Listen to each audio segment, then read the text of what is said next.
onde a gente celebra o nascimento de Jesus Cristo, e nada mais natural do que a gente querer entender ou buscar conhecer quem de fato é Ele. Quem de fato é essa criança que nasceu há mais de 2000 anos e que hoje a gente ainda celebra, né? Essa criança que o mundo para celebrar o Natal, o mundo do Ocidente, né? E até alguma parte boa do Oriente também, todo mundo para celebrar o Natal. Eu acho que está tendo uma microfoniazinha no meu microfone, tá? Ei, isso, diminui ele um pouquinho aí.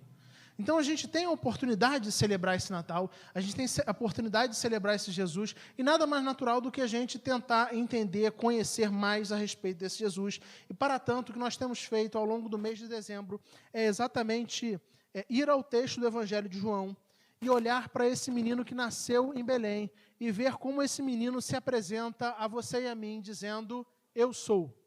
É isso que Jesus faz em muitos textos do Evangelho de João. E hoje eu quero pensar com vocês de maneira muito objetiva no texto do Evangelho de João, capítulo 8, versículo 12. João 8, versículo 12. É bem verdade que essa perícope, essa unidade textual, ela não é apenas de João 8,12. O texto de João 8,12 inicia no João 8,12 e vai acabar em João 8,20. E a gente vai até ler o João 8,12 até João 8,20, mas o meu foco estará sobre o texto de João 8,12, porque é onde Jesus se apresenta dizendo, eu sou. João 8,12, e a gente vai junto até o versículo 20. Vamos mais uma vez orar? Quero então convidar você a fechar seus olhos. A gente vai pedir a orientação de Deus para esse instante. Pai de amor, nós louvamos o teu nome. Tu és um Deus bondoso, rico em graça e misericórdia. E nesse instante, Pai, como teu povo, como tua igreja, nós nos reunimos neste local de culto para celebrar e engrandecer a ti, Senhor, pois tu és digno de toda honra, glória e louvor. E nós te pedimos, Pai, nesse momento onde abrimos a tua palavra, desejosos por ouvir a tua voz, que o teu Espírito Santo ilumine as nossas mentes e corações, de maneira que a gente consiga entender, Pai, e acolher, Pai, aquilo que o Senhor tem para nós. Que a tua palavra que é viva e eficaz fale profundamente aos nossos corações e que a gente saia daqui encorajado, fortalecido, desafiado, Pai, pela tua palavra. É o que nós te pedimos e te agradecemos em nome de Jesus. Amém. João 8, Evangelho de João, né? Capítulo 8, versículos de 12 a 20. Nós vamos ler de 12 a 20, mas o meu foco ficará sobre o versículo 12. Vamos lá. Diz assim, eu vou ler e você acompanha silenciosamente. Falando novamente ao povo, Jesus disse, eu sou a luz do mundo. Quem me segue nunca andará em trevas, mas terá a luz da vida. Os fariseus lhe disseram, você está testemunhando a respeito de si próprio, o seu testemunho não é válido. Respondeu Jesus, ainda que eu mesmo testemunhe em meu favor, o meu testemunho é válido, pois sei de onde vim e para onde vou, mas vocês não sabem de onde vim nem para onde vou. Vocês julgam por padrões humanos, eu não julgo ninguém. Mesmo que eu julgue, as minhas decisões são verdadeiras, porque não estou sozinho, eu estou com o Pai que me enviou. Na lei de vocês está escrito que o testemunho de 2 homens é válido. Eu testemunho acerca de mim mesmo, e a minha outra testemunha é o meu Pai que me enviou. Então lhe perguntaram, onde está o seu Pai? Respondeu Jesus, vocês não conhecem nem a mim, nem a meu Pai. Se me conhecessem, também conheceriam a meu Pai. Ele proferiu essas palavras enquanto ensinava no templo, perto do lugar onde se colocavam as ofertas. No entanto, ninguém o prendeu, porque a sua hora ainda não havia chegado. Amém. Na mensagem da última semana, nós falamos exatamente sobre os últimos versículos do capítulo 8 do Evangelho de João. Você que estava aqui, provavelmente se lembra disso, onde Jesus se apresenta dizendo, eu sou. Eu sou. E diz apenas isso, como se fosse pouca coisa, né? E a gente viu que esse capítulo 8 do Evangelho de João, ele é marcado por uma longa discussão a respeito de quem é Jesus e da sua autoridade. O questionamento permanente dos opositores de Jesus nesse capítulo 8 do Evangelho de João é exatamente quem é Jesus? Quem é você, né? Inclusive, nós apontamos isso na última semana, né? Quem você pensa que é? Quem você está achando que é? Porque Jesus se apresenta à multidão e fala muitas coisas, fala de coisas profundas, faz afirmações ousadas a respeito dele próprio, a respeito de Deus. E as pessoas que o ouviam naturalmente ficam com esse questionamento: quem é Jesus? E para a gente compreender melhor o Evangelho de João, capítulo 8, na verdade, a gente precisa entender o que está em mente, o que tem como contexto. A gente precisa ter em mente o contexto do Evangelho de João, capítulo 8. Né? Qual era o contexto onde essas coisas aconteceram? No capítulo anterior, capítulo 7, Jesus havia ido a Jerusalém. E ele faz isso, ele vai a Jerusalém para participar da festa dos tabernáculos, ou festa das cabanas, como você preferir chamar.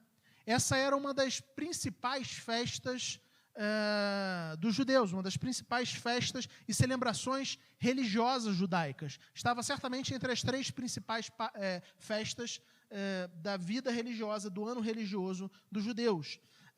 O povo, basicamente, nessa festa, se recordava dos 40 anos que, durante o Êxodo, lá no livro de Êxodo nos narra isso, esse povo sai do Egito, onde ele vivia na escravidão, ele é liberto por Deus do Egito, e vai rumo à terra prometida. E a gente sabe que o povo demonstra pouca fé e pouca obediência a Deus na porta da terra prometida, e com isso, Deus resolve que aquela geração não iria adentrar a terra prometida, de maneira que esse povo agora fica 40 anos rodando, peregrinando pelo deserto, vivendo como nômades, vivendo em cabanas. Então, a festa dos tabernáculos, ou a festa das cabanas, eles, nessas festas, né, nessa festa, eles recordavam exatamente, né, o que os seus antepassados tinham vivido. O período onde os seus antepassados viveram como nômades no deserto, morando em tendas, depois de terem saído do Egito rumo a Canaã. Era uma grande festa, era uma grande celebração, de maneira que todo o povo, ou a maior parte do povo, fazia uma peregrinação para o templo de Jerusalém para poder participar dessa festa. Então, anos depois, séculos depois do Êxodo, o povo celebrava o período do Êxodo com a festa dos tabernáculos. E quando chegava a data da festa dos tabernáculos, os judeus de diferentes lugares, de diferentes regiões, migravam, né? Eles peregrinavam até Jerusalém para poder participar dessa festa que acontecia no templo de Jerusalém.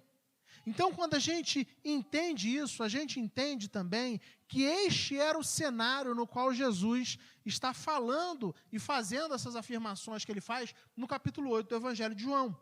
Durante a festa, Jesus foi ao templo e começou a ensinar.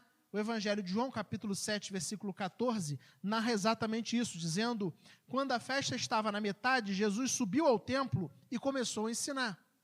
Então, estava acontecendo uma grande festa, uma das principais festas religiosas do povo judeu. Jesus tinha ido, né, a Jerusalém para participar dessa festa, e durante essa festa ele vai ao templo e ele começa a ensinar ali no templo. E muitos que ouviram Jesus, que ouviram os ensinamentos de Jesus, começaram a se impressionar, começaram a ficar admirados com a sua autoridade, com a capacidade dele de ensinar, né, com a sabedoria dos seus ensinamentos, a sabedoria de suas afirmações. Mas, por outro lado, se existia uma parcela das pessoas que ficou admirada, né, que ficou feliz, que ficou impressionada, existiam também os líderes religiosos, chefes dos sacerdotes e fariseus, que ficaram profundamente incomodados com ele. Então, o capítulo 8, ele narra exatamente as conversas, as discussões que ocorreram a partir dessa ideia de incômodo. Jesus subiu ao templo para participar da festa dos tabernáculos. Ali ele começou a ensinar. Uma parcela grande das pessoas que estavam ali se encantou com seus ensinamentos. Os religiosos da sua época, né, se incomodaram com seus ensinamentos e começaram a haver ali embates.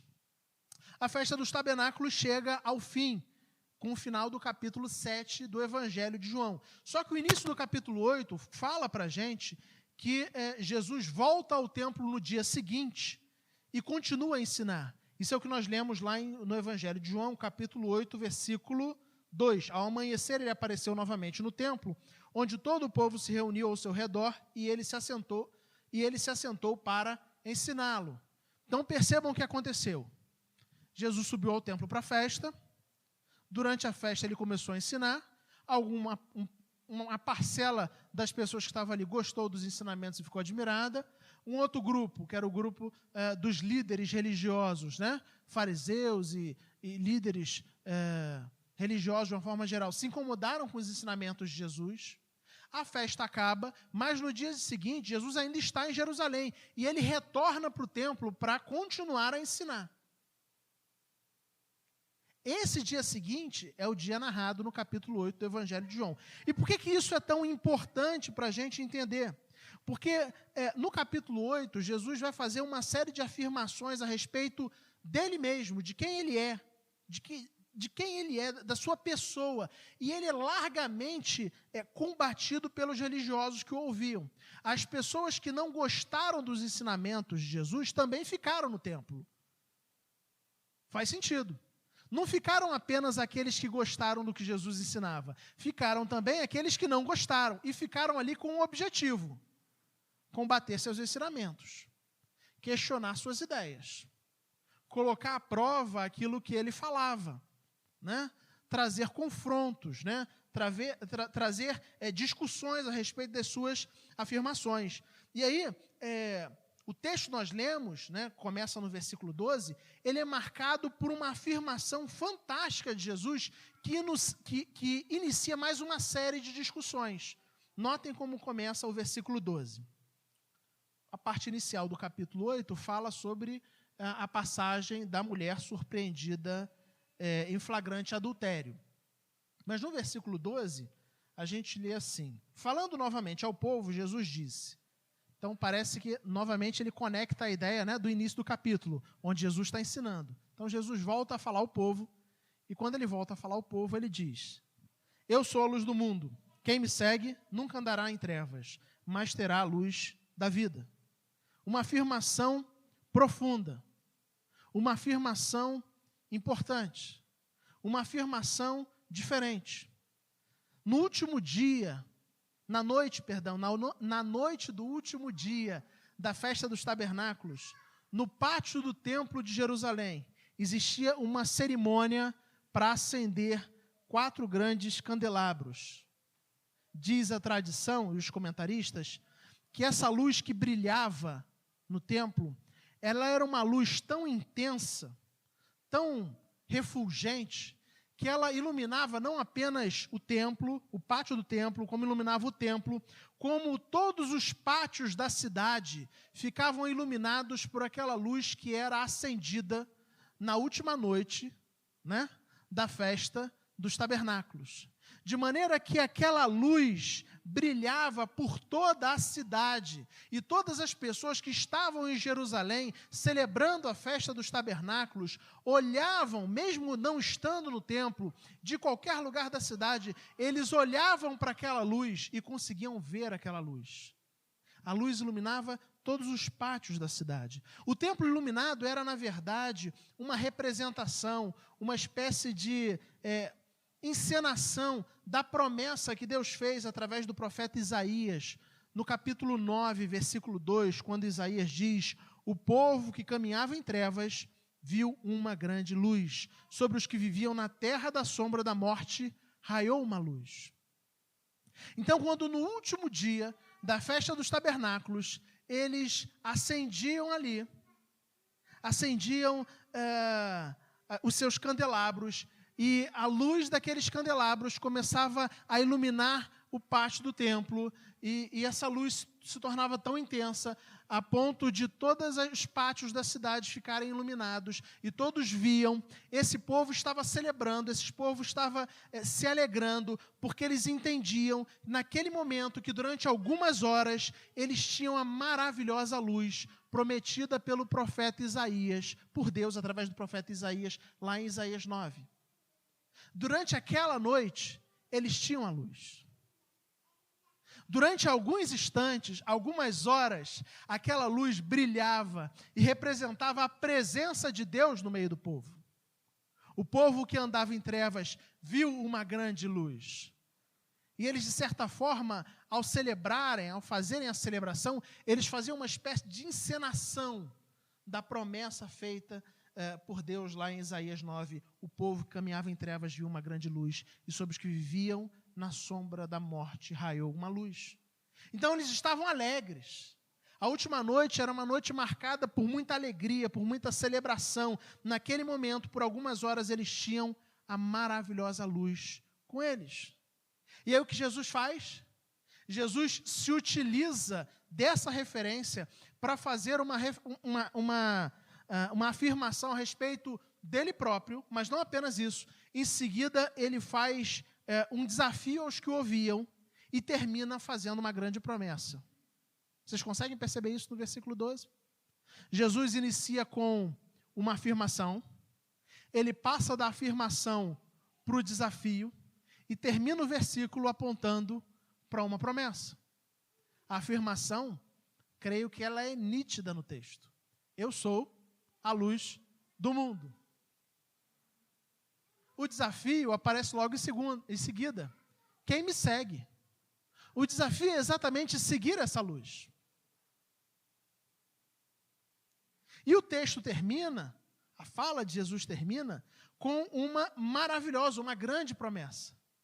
Que aqueles que atendem o seu desafio, acolhem o seu desafio e resolvem segui-lo, não andarás, nunca andarão nas trevas, mas terão a luz da vida. Então Jesus se utiliza dessa referência, da referência da luz lá na celebração dos tabernáculos, um dia depois, onde todo mundo está com essa referência viva na mente, com essa ideia, com essa celebração viva na mente, ele se utiliza dessa referência para falar, olha, vocês viram o resplendor das luzes do templo que atravessaram a escuridão da cidade durante a noite na festa dos tabernáculos. Vocês viram como essa luz iluminou toda a cidade, iluminou vocês, e vocês festejaram porque essa luz estava ali. Mas eu quero dizer para vocês que existe uma luz maior, eu quero dizer para vocês que existe uma luz mais duradoura, eu quero dizer para vocês que existe uma luz capaz de trazer claridade não apenas por uma noite,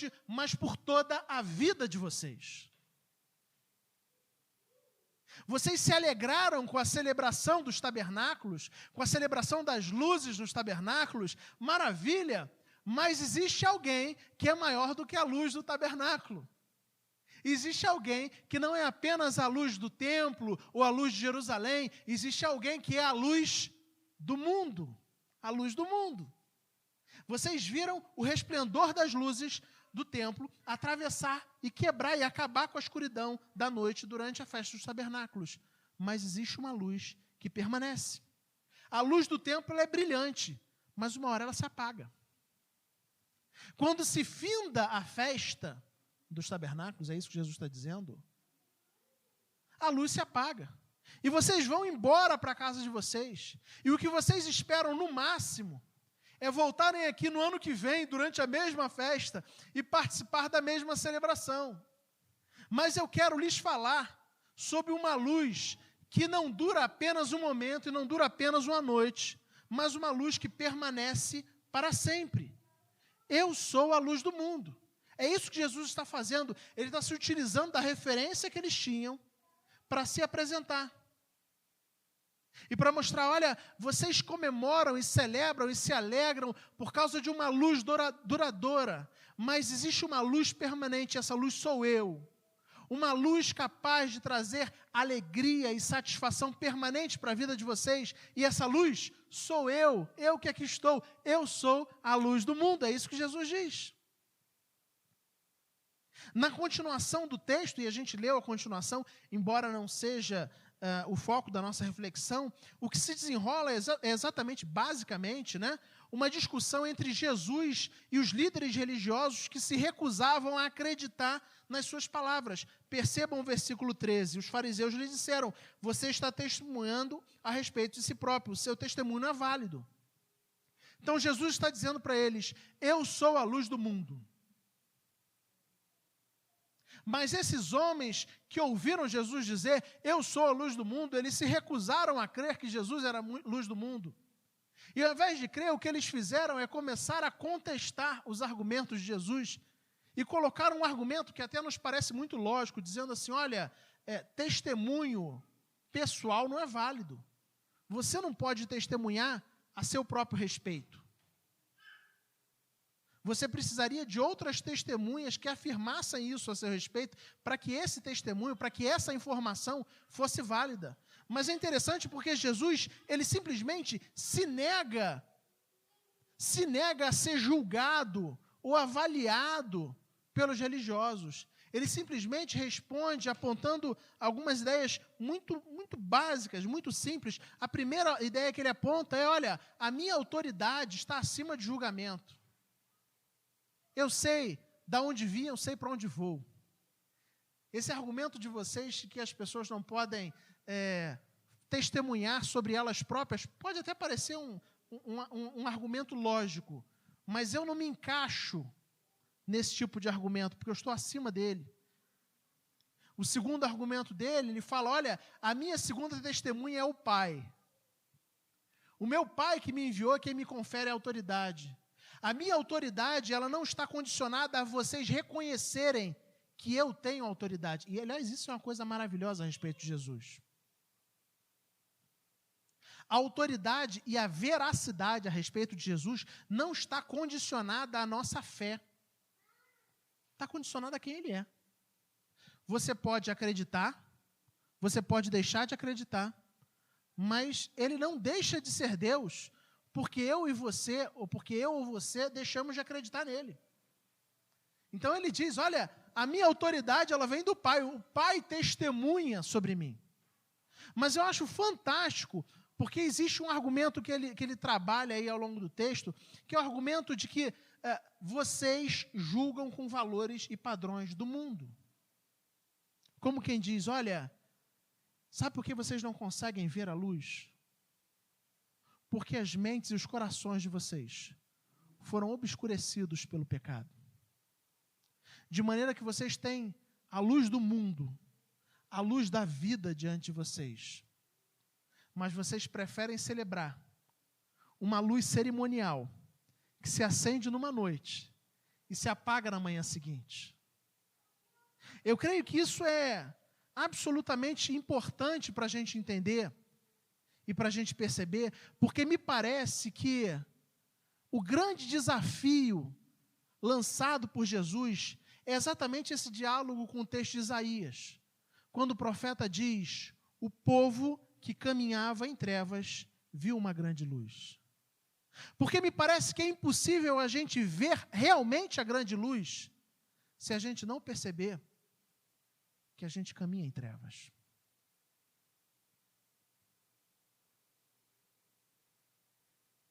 O problema das pessoas do texto, dos líderes religiosos, é que eles não se percebiam em trevas. E como eles não se percebiam em trevas, eles não viam a necessidade de luz.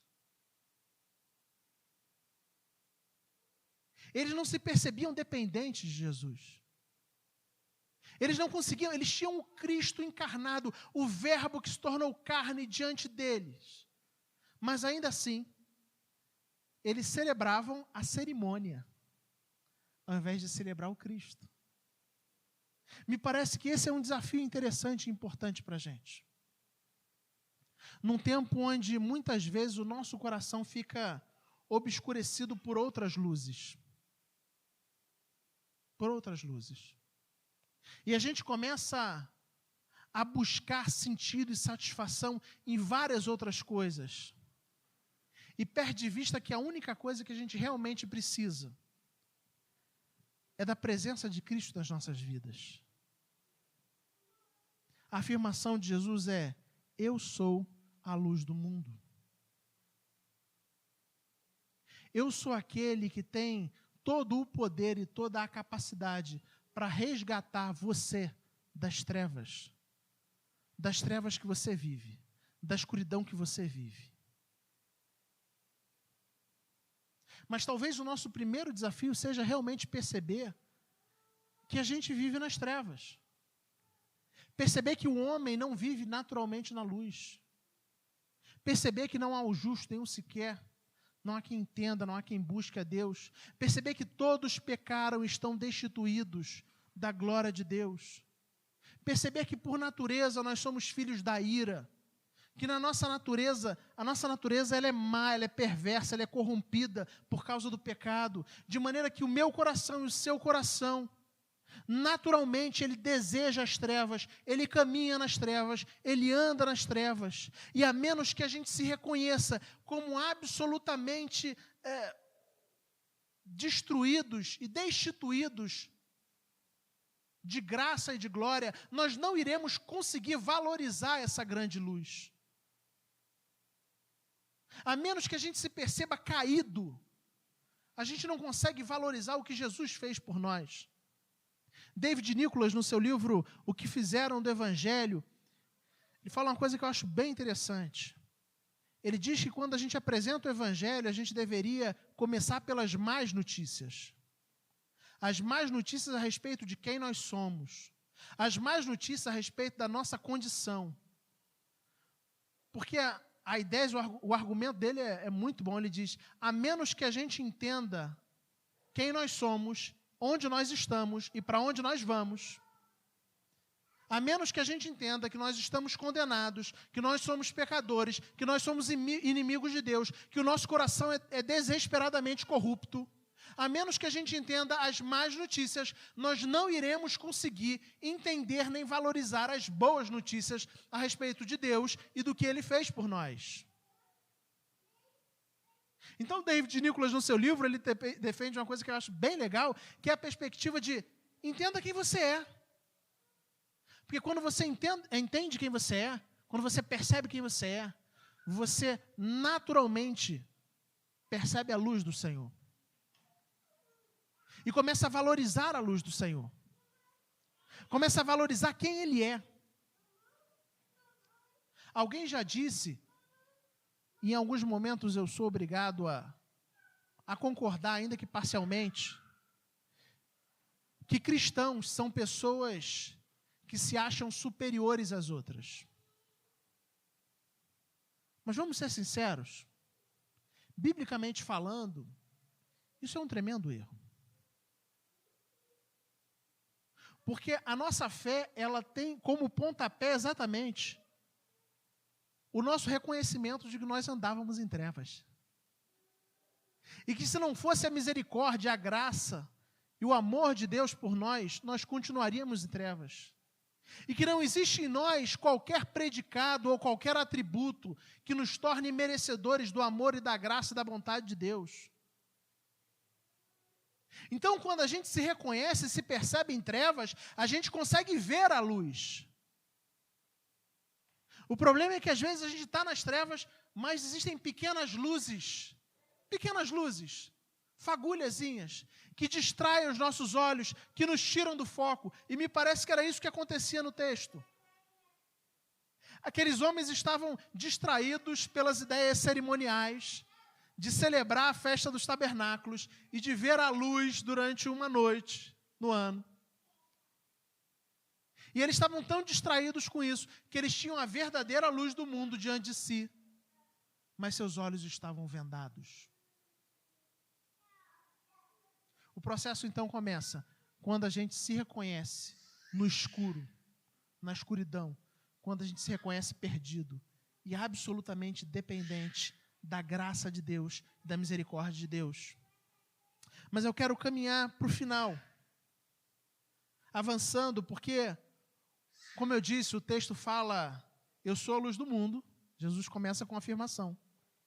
Ele passa por um desafio, dizendo, quem me segue E talvez a pergunta que a gente possa se fazer hoje é exatamente essa: eu de fato sigo a Jesus? O que seria seguir a Jesus? Será que seguir é somente vir à igreja? Aos dias de domingo? Será que seguir tem a ver com dar dízimo? Será que seguir tem a ver com se tornar membro de uma igreja? Será que é isso? Me parece que a proposta de Jesus ela é mais radical. Ela tem a ver com o compromisso de seguir com a vida, o compromisso de discipulado.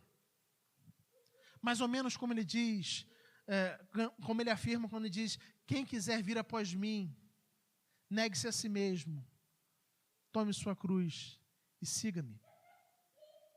Eu e você precisamos entender que Jesus veio ao mundo para nos salvar, mas não apenas isso. Jesus morreu por você para tornar você alguém mais parecido com Ele. Para que você se tornasse discípulo dele, um seguidor. A afirmação de Jesus é: eu sou a luz do mundo.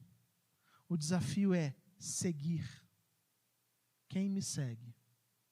E quando ele fala quem me segue é porque existe gente que segue e existe gente que não segue. Simples assim. Eu e você somos desafiados não a sermos simpatizantes do Evangelho, não apenas a sermos frequentadores da igreja, membros da igreja, não, mais do que isso. Embora tudo isso tenha o seu papel, tenha a sua importância, eu e você somos desafiados a nos tornarmos discípulos de Jesus Cristo. O que Paulo fala é que nós fomos escolhidos antes da fundação do mundo para sermos conformes à imagem do seu Filho. Deus nos escolheu na eternidade para nos moldar à imagem de Cristo, para que eu e você nos tornássemos mais parecidos com Jesus. Quem me segue? Você de fato é um seguidor de Jesus? A gente vive um ano marcado por desafios dos mais tremendos, e eu tenho lido algumas coisas sobre os impactos da pandemia na vida da igreja. E muitos autores e grandes homens de Deus são unânimes em dizer que a gente vive um tempo onde, possivelmente, muitas das pessoas que se afastaram não voltarão mais. É uma afirmação de muitos dos grandes pastores aí.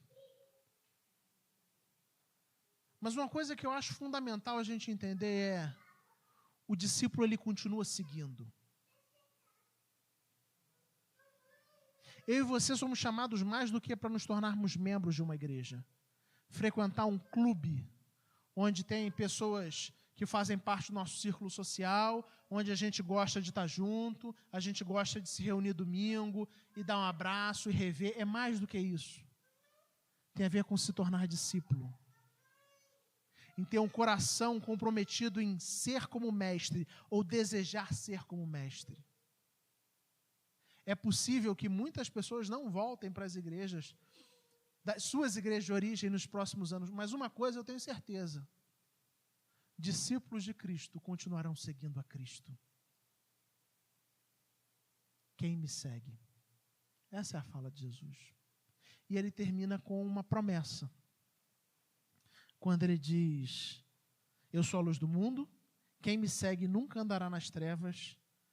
E ele termina com a promessa: mas terá a luz da vida. A gente vive num tempo de tanta escuridão e medo. E eu, às vezes, me assusto em perceber como o medo da doença tomou conta da mente e dos corações da maior parte das pessoas. E mesmo homens e mulheres que dizem que seguem a Cristo e que confiam a Cristo, continuam, às vezes, a viver na escuridão, como se suas vidas estivessem na mão de uma doença. Claro que eu estou falando metaforicamente, que a doença não tem mão. A gente vive num tempo onde essa realidade está muito presente. Onde o medo se tornou tão real, tão presente. Onde a gente ouve tantas notícias e tantas más notícias, que a gente se deixa deprimir e começa a viver como se a gente tivesse existindo e tivesse vencido o ano. Ah, cheguei ao final de 2020. Olha, eu tive muita sorte. Tive muita sorte porque eu não tive a doença, não contraí a doença, ou porque eu tive a doença, mas fui assintomático, ou porque eu tive a doença, mas os sintomas foram leves, ou porque eu tive a doença, os sintomas não foram leves, eu fui para o hospital, mas dei a sorte de conseguir uma vaga de hospital e ser bem atendido. Mas entenda uma coisa: a minha vida e a sua vida não estão nas mãos de nenhuma doença. As nossas vidas estão na mão de Deus. E eu quero encorajar você a entender e a crer nessa verdade. Porque às vezes a gente tem Jesus na nossa vida, mas a gente continua vivendo nas trevas do medo. Jesus faz uma promessa: quem me segue nunca andará nas trevas. Você pode andar na luz, porque agora você tem clareza. Isso não quer dizer que a doença não vai alcançar você, mas você sabe que a sua vida não está nas mãos de uma doença, a sua vida está nas mãos de Deus. E que seus olhos só vão se fechar quando Deus quiser que eles se fechem. E enquanto Deus não quiser, os seus olhos permanecerão abertos. E se você caminha na luz, você vive sob essa verdade de que Deus governa todas as coisas, que Deus governa a sua vida e seu coração está em paz. Então a gente tem que chegar ao final do ano com o coração em paz, sabendo: olha, eu sei de uma coisa, eu tenho clareza de uma coisa. Jesus entrou na minha vida e Ele agora me ensinou a ver as coisas sob a perspectiva correta. E a perspectiva correta é essa: a minha vida, a minha história, a história da humanidade está nas mãos do Senhor. Ele é que sabe sobre os meus dias.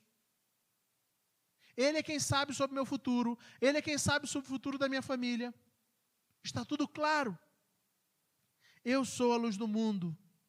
Quem me segue nunca andará em trevas. Você de fato é um seguidor de Jesus? Em poucos dias a gente vai iniciar um ano. Um novo ano. Eu não sei como vai ser 2021. Alguns dizem e têm a expectativa de que vai ser um ano completamente diferente de 2020. Eu acho que pelo menos no início não vai ser diferente, não. Mas uma decisão que você pode tomar hoje é a decisão de seguir a Jesus. E eu quero dizer que essa é a única decisão que realmente pode afetar a sua vida. A única decisão que realmente pode fazer a sua vida completamente diferente é a decisão de seguir Jesus. As circunstâncias, você não tem controle sobre elas, eu também não tenho. Mas a gente pode ouvir o desafio de Jesus e decidir segui-lo. E ver a luz dele brilhando sobre as nossas vidas, não apenas em momentos específicos, não apenas nos momentos de aperto, não apenas quando a gente está na igreja, mas todos os dias da nossa história. Viver sob a consciência de que Jesus está guiando e dirigindo a nossa história. Ele é a luz do mundo, Ele é a luz das nossas vidas. As trevas foram vencidas por Jesus. A gente não precisa ter medo das trevas. Ele venceu as trevas. Eu quero encorajar você a viver sobre essa verdade. Vamos fechar os nossos olhos e colocar as nossas vidas diante do Senhor.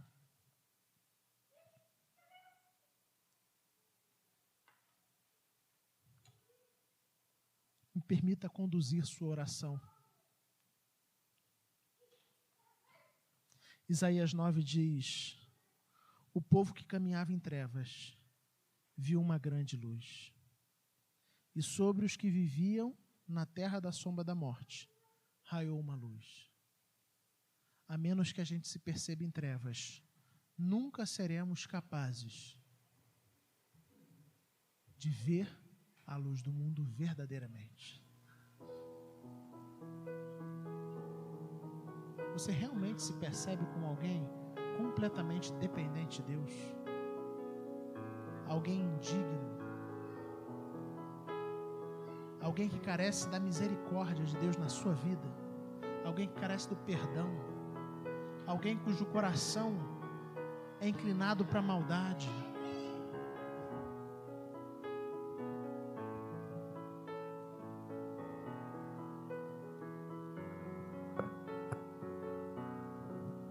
Jesus disse: eu sou a luz do mundo. Quem me segue nunca andará nas trevas.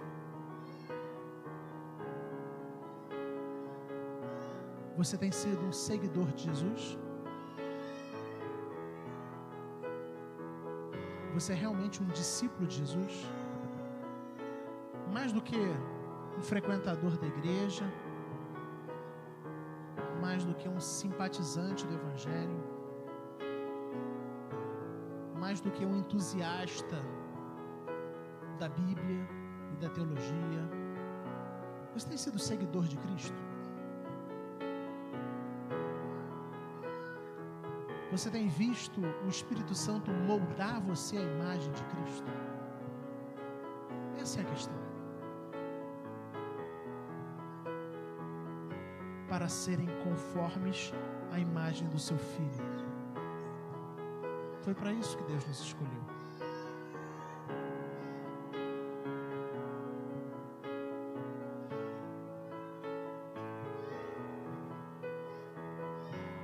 Quem me segue nunca andará nas trevas, mas terá a luz da vida.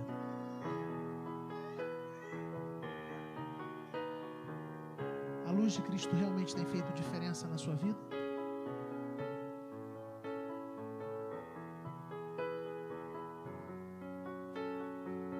A verdade do Evangelho tem trazido confiança no dia de angústia? Tem trazido certezas nos tempos de incerteza?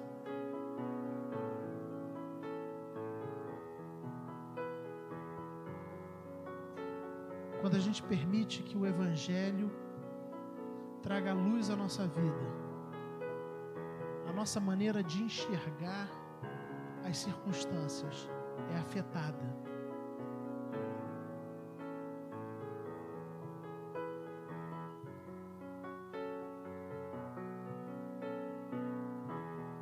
A luz de Cristo tem afetado a maneira como você se relaciona com os desafios da sua vida? Aproveite esse instante, coloque sua vida diante do Senhor.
A gente vai cantar um cântico.